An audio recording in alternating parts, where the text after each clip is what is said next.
Hello and welcome to Real Opinions, and today I'm going to be reviewing Miss Peregrine's Home for Peculiar Children. You have no idea, by the way, just how much I had to resist saying Tim Burton's X-Men, because that is exactly what this film is. It's that mixed with a bit of Harry Potter, because this is one of those kind of things that I don't know when the book was written, but it feels like it came from that same era where we had 1,000 Harry Potter rip-offs, like Percy Jackson and the Lightning Thief, or the Olympians, whatever it's called, or the Spiderwick Chronicles. So this one centers around a kid called Jake, who is the typical outcast loner with no friends. His only close relationship is with his grandfather, played by Terence Stamp, who told him all the time about these bedtime stories about this home, the titular Home for Peculiar Children, which is basically a school for kids with peculiarities, mutations, these special abilities, like they can turn invisible, they can fly, whatever. When his grandfather dies under mysterious circumstances, Jake goes to Wales to find this school, which turns out is sort of caught in a time loop like Groundhog Day. They live the same day over and over again, because that way they're able to keep safe. If the school is discovered, it doesn't matter to them because they just start the day over. And everything's back to normal. So they live in 1943 in Wales, and Jake somehow gets involved in this world, in this totally separate time. He befriends all the kids, he starts to sort of learn about this magical world that he didn't know about, but eventually he realizes that there's more than meets the eye to what's going on, that his grandfather's death seems to be tied into this supernatural world, and before you know it, of course, there's a villain, in this case played by Samuel Jackson, who leads a horde of these eyeball-eating monsters, and he gets wrapped up in this kind of age-old conflict between the Peculiars and these monsters. And I'll tell you what, I was incredibly skeptical about this film.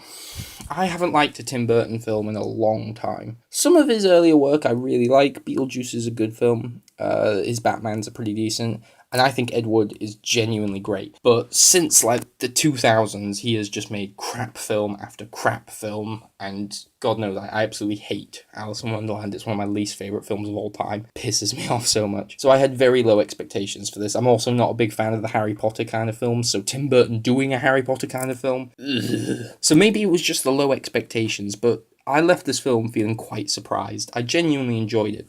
It has a kind of personality that I think I have to credit Tim Burton. I think Tim Burton brings a sense of personality to this. It's creepy, and it feels like Beetlejuice or Edward Scissorhands era Burton. There's all these weird creatures and strange, the powers are really strange. It's not just, like I said earlier, I mentioned some are super strong, some can fly, some whoop-de-doo. We've seen those powers 1,000 times, but there's some really cool powers in this. One kid has this ability to create these little hearts that he then puts in dead things or inanimate objects and brings them to life, and they use that really well. And there are these little twins that have, you don't know what their power is for a lot of the film, but the creepy, it's got this classic Tim Burton feel with that stuff. Obviously, as you can expect with a Tim Burton film, the visuals are eye-catching, and in this case I thought they actually suited the film. I think with Charlie and the Chocolate Factory or Alice in Wonderland, he kind of forced a Tim Burton style onto something that didn't need it. But here, I think the gothic imagery really works quite well. I also like that it's made slightly different because of the 40s setting. It's 40s era Tim Burton, which, I don't know, it gave it a bit more personality. The characters are mostly interesting. You could make a case to say that Jake is a bland protagonist. He was fine, I thought he was okay. The villain is cartoonish, eccentric, and everything that you want from this kind of film's villain. And I really liked Emma Bloom, who was played by Ella Purnell, who I don't really think I've seen her in anything before, but I thought she was really good. And I think it's one of those kind of things where I can see maybe in a few years that she could become quite a big actress, and they'll do videos where they'll go, "Did you know she was in this way back then?" Because I don't know, she's pretty decent in this, but it's not the kind of thing that will make her a star. So yeah, I liked the characters, I liked the style. The screenplay is written by Jane Goldman, who I'm a big fan of. It's not the best screenplay in the world, if I'm honest. Particularly towards the end, it gets very cluttered. I get the sense that this is trying to set up a major franchise and that it's cramming a lot in, because towards the end there's 1,001 characters, lots of plot points, and people have to start speaking in exposition just to sort of get through it all. And towards the end, that's very much what this film becomes. It's an exposition dump with characters that kind of show up for 2 minutes and then disappear. And I feel like maybe in the books they're more developed, or they'll go on to become important later on in other books, but in this particular film, there are people like Judi Dench who just show up for like 3 lines and then disappear, and you're like, what was that? What was that about? And yeah, towards the end of the film, it gets very complicated, and it feels a little rushed. The villain of this film doesn't show up for like an hour and 20 minutes. And when I say he doesn't show up, I mean he's not even referenced. Like, as far as you're concerned, for the first hour and 20 minutes, there might as well not even be a villain. It's just him kind of being introduced to this world, and then they go, by the way, there's a villain. And